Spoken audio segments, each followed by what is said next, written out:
Hello दोस्तों, स्वागत है आप सभी का आपके अपने यूट्यूब चैनल पर। कैसे हैं आप सब दोस्तों। आज की ये क्लास बीएड सेकेंड ईयर की है, जिसमें आज हम जानेंगे उपलब्धि परीक्षण या अचीवमेंट टेस्ट के बारे में। देखिए, उपलब्धि परीक्षण को ही संप्राप्ति परीक्षण और निष्पत्ति परीक्षण के नाम से भी जानते हैं। तो अगर आपके एग्ज़ाम में संप्राप्ति या निष्पत्ति परीक्षण आ जाए तो आप बिल्कुल भी घबराइएगा मत। जानेंगे इस क्लास में कि इसका अर्थ क्या होता है, इसकी परिभाषा, उद्देश्य, कई सारी चीज़ें, यानी कि बहुत ही डिटेल से इस टॉपिक को कवर किया जाएगा। तो आप क्लास में एंड तक बने रहिएगा और चैनल को अब तक सब्सक्राइब ना किया हो तो प्लीज़ कर लीजिएगा।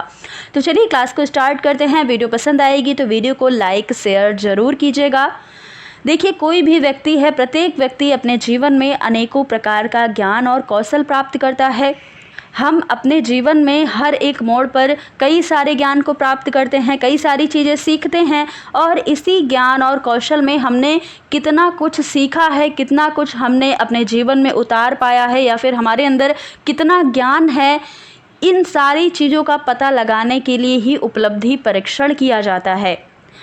विद्यालय की बात आए तो विद्यालय में विभिन्न कक्षाओं में अनेक प्रकार के छात्र आते हैं शिक्षा ग्रहण करने के लिए, पढ़ने के लिए, और समान मानसिक योग्यता से संपन्न ना होने के कारण वे समय की एक ही अवधि में विभिन्न विषयों तथा कुशलताओं में विभिन्न सीमाओं तक प्रगति करते हैं। कहने का ये मतलब है कि विद्यालय में बच्चे तो कई सारे पढ़ने के लिए आते हैं, लेकिन यह जरूरी नहीं है कि सभी बच्चों की मानसिक योग्यता समान हो। कुछ बच्चे देरी से चीज़ों को सीखते हैं और कुछ बच्चे जो हैं वो बहुत ही आसानी से, बहुत जल्दी चीज़ों को सीख जाते हैं टीचर के द्वारा बताई हुई।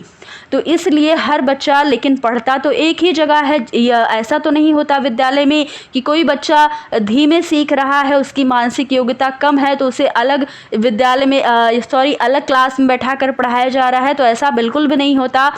सभी बच्चों को एक ही क्लास में बैठाकर शिक्षक पढ़ाता है और सारे विषय को पढ़ाता है। तो इसलिए किस बच्चे ने कितना सीखा है, किस बच्चे ने कितना ज्ञान को प्राप्त किया है, इसी का पता लगाने के लिए टीचर उपलब्धि परीक्षण का प्रयोग करता है।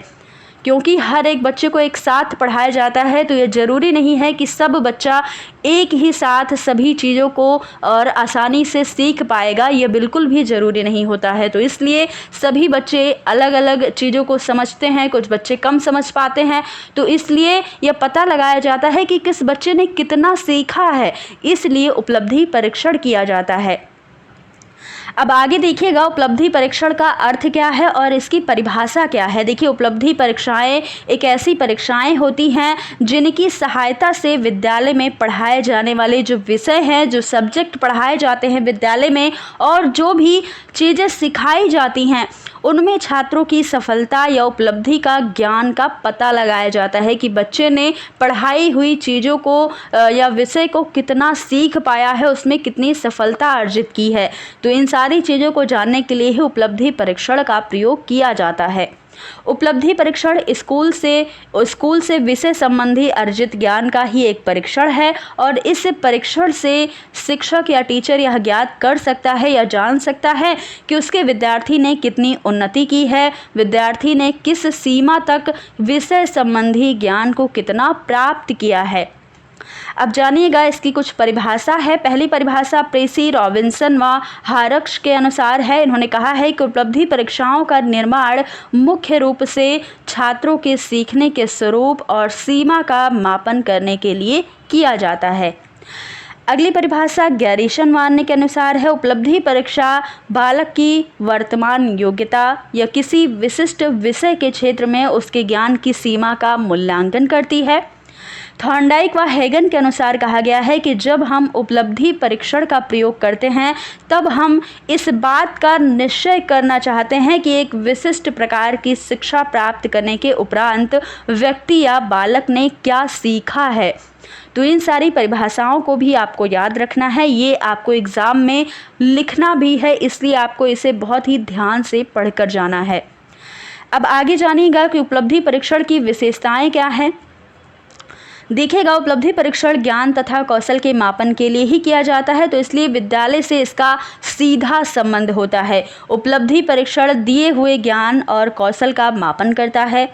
उपलब्धि परीक्षण के द्वारा ज्ञान और उपलब्धि ज्ञात की जाती है। देखिए यहाँ पर मिसप्रिंट हुआ है, उपलब्धि ज्ञात की जाती है बच्चे की। उपलब्धि परीक्षण में प्रश्नों की रचना, उपलब्धि की मात्रा की गणना और व्यक्ति की प्रगति की मात्रा का मापन करने के लिए उपलब्धि परीक्षण से वर्तमान प्रगति का पता चलता है। विषय की भिन्नता के अनुसार अलग अलग परीक्षण बनाए जाते हैं। उपलब्धि परीक्षण में अर्जित ज्ञान का मापन उसका साधन होता है और उपलब्धि परीक्षण व्यक्ति की उपलब्धि की क्षमता का प्रदर्शन करता है। वह दिखाता है, उपलब्धि परीक्षण के द्वारा हमें यह पता है कि व्यक्ति की उपलब्धि की क्षमता क्या है, व्यक्ति ने क्या अचीव किया है और कितना अचीव किया है। अब आगे देखिएगा, उपलब्धि परीक्षण के कुछ उद्देश्य हैं। बालकों की उपलब्धि से सामान्य स्तर को निर्धारित करने के लिए किया जाता है। बालकों को पढ़ाए जाने वाले विद्यालय विषयों में उनकी ज्ञान की सीमा का मापन करने के लिए इसका प्रयोग किया जाता है कि बच्चे ने किस विषय में कितना सीखा। बालकों की विभिन्न विषयों और क्रियाओं में वास्तविक स्थिति को ज्ञात करने के लिए इसका प्रयोग किया जाता है और बालकों की पढ़ने लिखने के समान कुशलताओं में गति तथा श्रेष्ठता को निश्चित करने के लिए इसका प्रयोग किया जाता है। तो ये सारे उद्देश्य हैं उपलब्धि परीक्षण के। देखिएगा, बालकों पाठ्यक्रम के लक्ष्यों तथा उद्देश्यों की प्राप्ति की और बालकों की प्रगति की जानकारी करने के लिए भी इसका प्रयोग करते हैं हम। बालकों को ज्ञान के विभिन्न क्षेत्रों में दिए गए प्रशिक्षण के परिणामों का मूल्यांकन करने के लिए भी उपलब्धि परीक्षण किया जाता है। बालकों की अधिगम संबंधी कठिनाइयों को ज्ञात करने और उसका निवारण करने के लिए भी पाठ्यक्रम में आवश्यक परिवर्तन करने के लिए भी उपलब्धि परीक्षण किया जाता है। तो इन सारी चीज़ों को आपको याद रखना है। अब जानेंगे कि उपलब्धि परीक्षण का महत्व क्या है एक विद्यार्थी के जीवन में। देखिए, शिक्षा और मनोविज्ञान के क्षेत्र में उपलब्धि परीक्षणों को एक महत्वपूर्ण स्थान दिया गया है। इनका प्रयोग अनेक कार्यों के लिए किया जाता है। तो थॉर्नडाइक और हेगन ने स्कूल की दृष्टि से उपलब्धि परीक्षण के महत्व का प्रतिपादन किया है कुछ शब्दों से। तो पहला इनका प्रतिपादन है विद्यार्थियों का वर्गीकरण करना। उपलब्धि परीक्षणों से विद्यार्थियों को जो अंक प्राप्त होते हैं, जो उन्हें अंक दिए जाते हैं, उससे उनके मानसिक और बौद्धिक स्तर का ज्ञान हो सकता है। इसलिए उनके मानसिक स्तर के अनुसार उनका वर्गीकरण किया जा सकता है। अगला है विद्यार्थियों की कठिनाइयों का निदान करना। इन परीक्षाओं यानी कि उपलब्धि परीक्षण के द्वारा विद्यार्थी की कठिनाइयों का पता चलता है। कठिनाई जान लेने के बाद उनके निवारण के उपाय किए जा सकते हैं। जब हमें पता चल जाएगा कि बच्चे की कठिनाई क्या है, बच्चे ने अगर कम सीखा है तो हमें पता चल जाएगा, तो उसके बाद हम उसकी कठिनाई का निवारण कर सकते हैं या फिर उसकी कठिनाई का समाधान कर सकते हैं।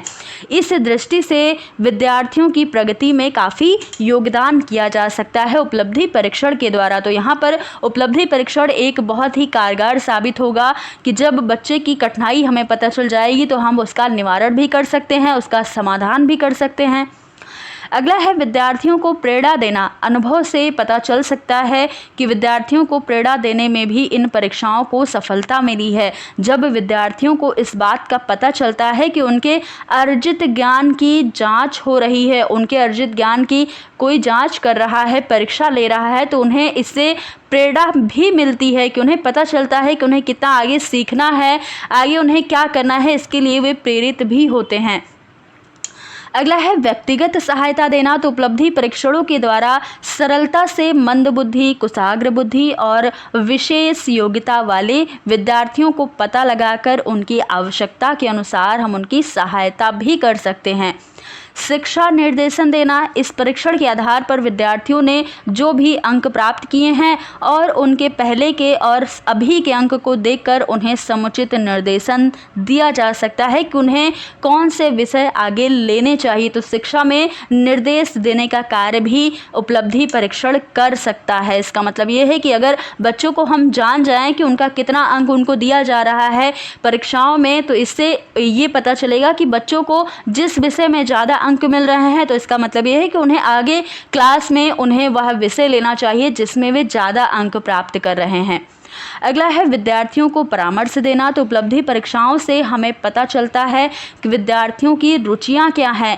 बच्चे जिस चीज़ में रुचि लेंगे उसमें ही तो वह अच्छा प्रदर्शन कर पाएंगे। तो इसलिए हमें उपलब्धि परीक्षण से पता चल जाता है कि बच्चे किस चीज़ में रुचि ले रहे हैं, किन विषयों को पढ़ना चाह रहे हैं, उनकी अभियोग्यताएं और कार्य क्षमताएं क्या हैं, उनके इसके आधार पर हम उन्हें आगामी अध्ययन करने के लिए परामर्श भी दे सकते हैं कि बच्चे अगर किसी एक क्षेत्र में अच्छा कर रहे हैं तो उसे हम उस क्षेत्र में काफ़ी प्रेरित करें, उसमें आगे अच्छा करने के लिए उन्हें प्रेरणा भी दे सकते हैं।